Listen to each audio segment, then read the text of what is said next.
Sa esports naman, isang yugto ng T1 history ang formal na nagsara ngayon ang dominasyon ng Gumayusi-led bot lane na nagari sa League of Legends sa loob ng 7 taon. Ang ibang detalye alamin sa pag-abante ng ating esports enthusiast, Carlo Villaseñor. Hindi lang basta roster change ang inanunsyo ng T1. Ito rin ang opisyal na pagtatapos ng isa sa pinakadominanteng bot lane eras sa kasaysayan ng League of Legends. Formal lang tinuldukan ang 7 taon ni Lee Gamayushi Minyong sa T1, isang panon naghulma sa modernong pagkakakilanlan ng prangkisa.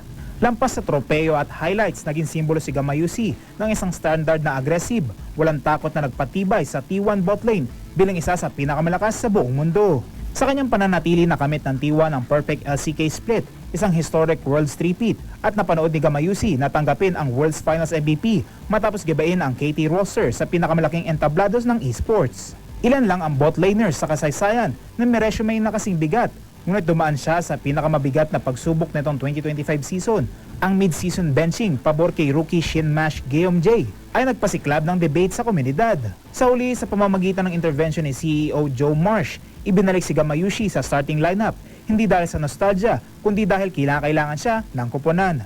Sa pagsapit ng Worlds, parang muling binalik ang kanyang prime. Ramdam ng bawat kalabang tumatapat ang bigat ng kanyang resurgence. Patunay na hindi basta-basta naglalaho ang mga alamat. Ngayon sa kanyang pag-alis, tuluyan na nagsara ang aklat ng isa sa pinakamahusay na era ng T1. Isang botlane saga na puno ng dominance, drama at reinvention at dynasty. Kahit nagsisimula pa lang ang off-season para sa T1 fans, nagsimula na ang isang hindi pamilyar na mundo. Ang season 2026, ang unang taon nang wala si Gamayushi na suot ang red and black jersey. Ako si Carlo Villaseñor, Abante Sports, nauna.